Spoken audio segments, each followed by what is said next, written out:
Welcome to Nuestra Herencia, bringing you the stories of Latinos of Greater Kansas City. Today we're talking to two young people who are immigrants to the Kansas City area. I say immigrants. Actually, Luis was born here in Kansas City, I believe, or at least in the United States. We're talking to Laura Noble, or also known to many of you as Laura Noble, as well as her brother Luis Noble, Louis Noble of the Greater Kansas City area. I understand that your family came from the Dominican Republic some years back. Can you tell us a little bit about that, Laura? Yes.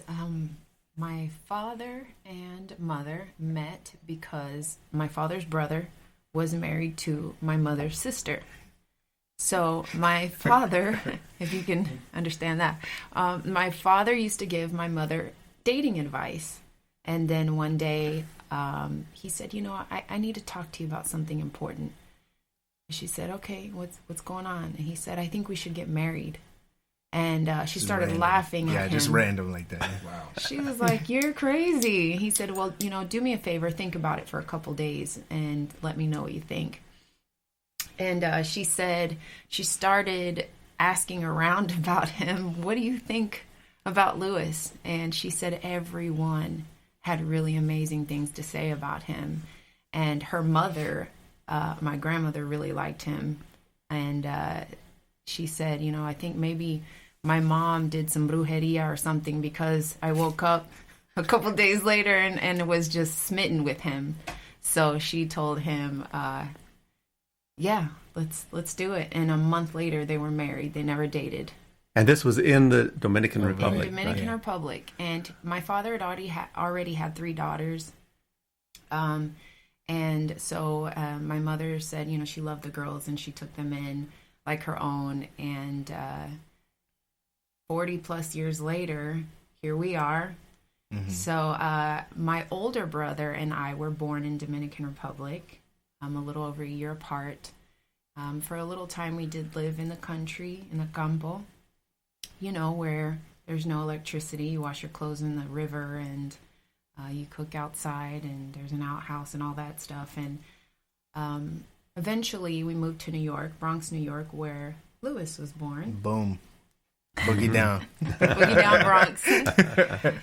Because for some reason, Dominicans like to go to New York first. That's the United States for them. It trips me out. It's with so cold. Puerto Ricanos, too. Yeah. We're all up there.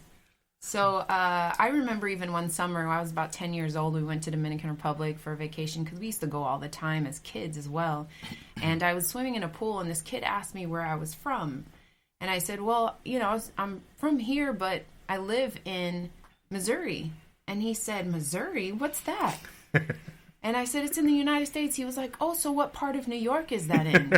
Right. So I was like, no, it's like a 22-hour drive from New York. It's far, but anyway, I had to explain it. And then it's funny, because then growing up here, people would ask where I'm from, and I would say Dominican Republic, and they'd have no idea. And they say, well, what language do you guys speak? And when I say Spanish, they'd say, oh, well, then you're Mexican.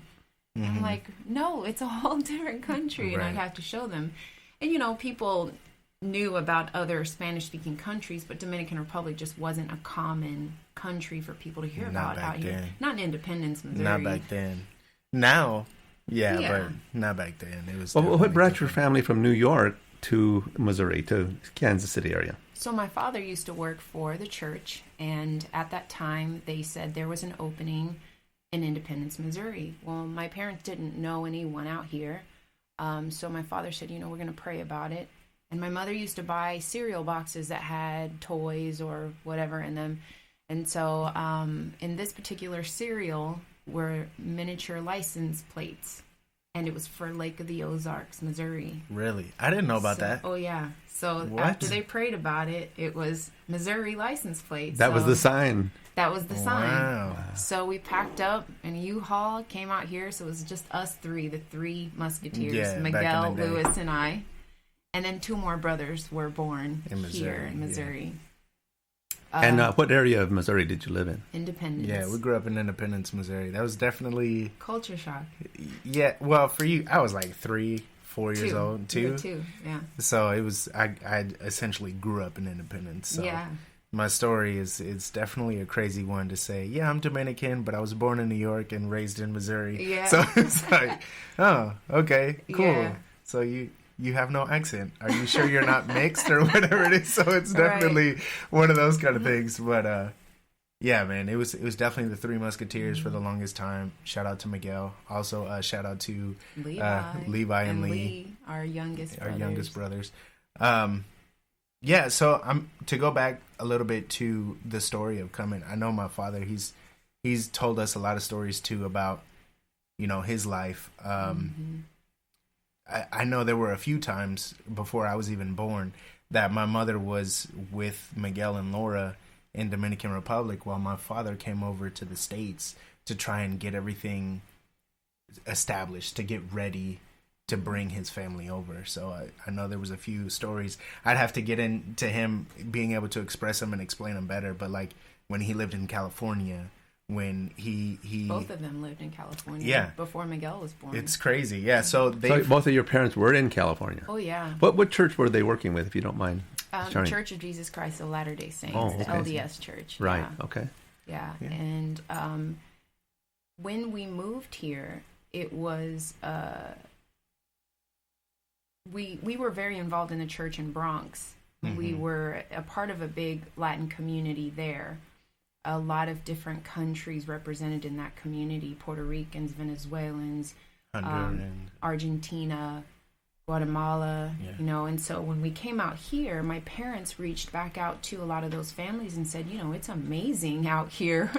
Our kids can play in the yard. It's very different from the Bronx. So one by one, families started coming, and I remember as kids, we always had a family living in our home for a couple weeks at a time. My parents would help them find a job, find a place, and then they'd move on. And then next family would come in, stay with us for a little bit. They'd find a job, find a place, and go on.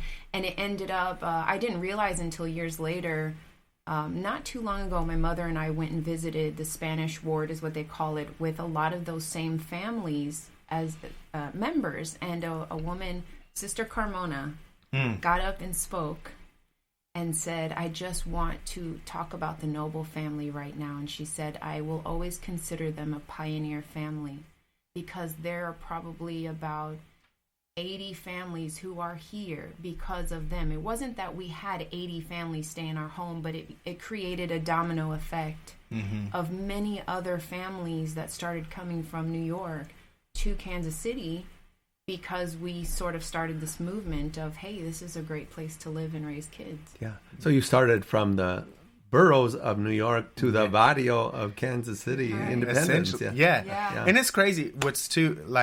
I love my parents to death. Like, growing up and then getting out of high school and then moving outside of Independence, you never really realize how many people talk stuff on Independence. Like, Independence, the meth capital of the world, and all this other stuff. And it's like, I didn't see any of that stuff growing up. I don't know what you're talking about. I had a blast we had the growing best up in Independence. Childhood.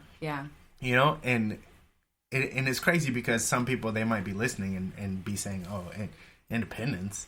Really? That you're telling your friends and family to come raise kids in Independence? Right. And it's like, well, I mean, compared to New York, it's definitely was an upgrade for us. Yeah, it's definitely an upgrade for us. Yeah. And then it also goes to show, especially within the Latin community in general, sometimes it doesn't matter where you are.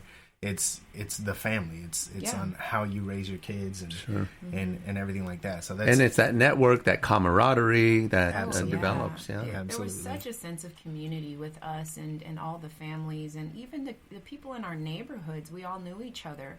Back then, of course, that was during the time where you could leave your door unlocked and kids could stay out till dark and riding bikes, and we, built clubhouses and went fishing and played football and kickball. I mean, we were just always outside. It was a different generation, a different time. Well, talking about sports, there was a very well-known Dominican that grew up in that area, and I know your family was closely connected, the Pujols family. Yeah. And Albert, of course, great baseball player, and his brother also played ball.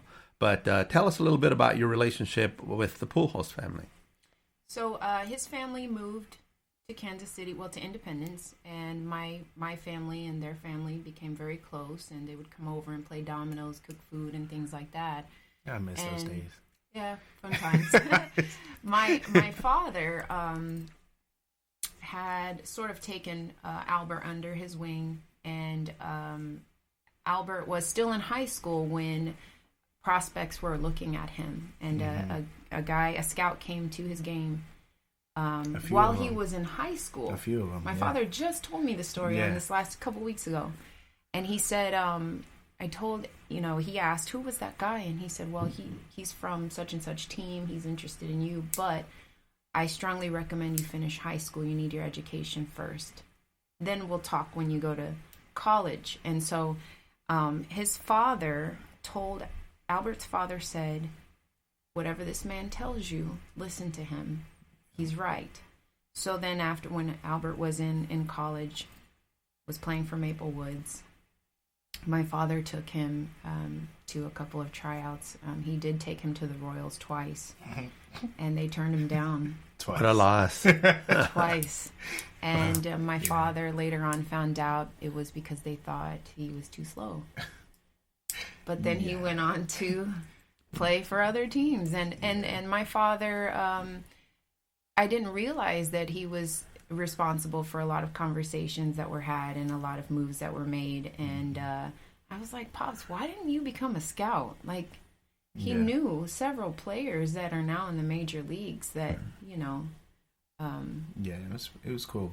I think what's cool too is outside of just Alberto himself, Pujols, is the rest of his family. Like his father,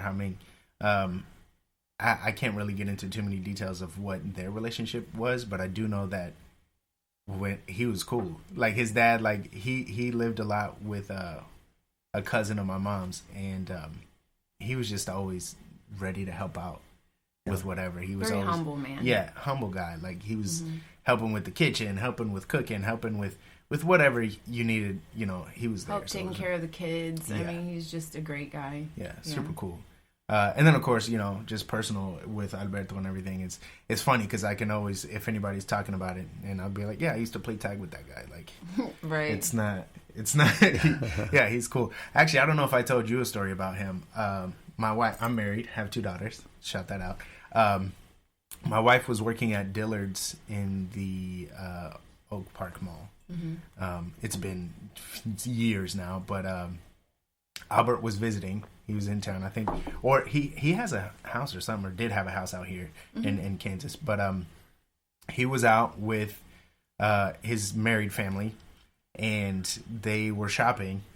And he actually went up to my wife because he overheard her talking about our family, and everyone else that was around was just like, do you even know who that is? Like, he just came up and talked to you and everything else. And she was like, he kind of looks like my husband, but it's, I mean, he was asking me about their family or whatever, but it is what it is. And, he's Albert Pujols and da-da-da. And it was like, that's pretty cool because it's one of those, a lot of people are asking about, say, a celebrity like him, but then he came and asked about me. So it was pretty cool. That's cool. Great. Yeah. Well, listen, we're going to shift to talk about your musical careers. Hey. And I've really enjoyed hearing your various concerts around the city. Let's start with you, Laura, and tell us a little bit about how you got started in music. Well, I started singing in church, of course, and in school. And then when I was 18, I believe that was the first time I did the national anthem at the Royal Stadium. And let me interject real quick. Great thing, music. We used to have to walk to school together as a group of the school kids. Choir for school, elementary school, was before school. And later we'll go into me with music or whatever. Yeah. But part of how I even started music was because we had to walk together. And since Laura was in choir, I had to walk with her to school early. And so I got to be introduced to choir when I was like in kindergarten. So we've been singing since. Well, and don't forget, I mean, it was 5 of us in my family. So you had your own little quintet as you walked along.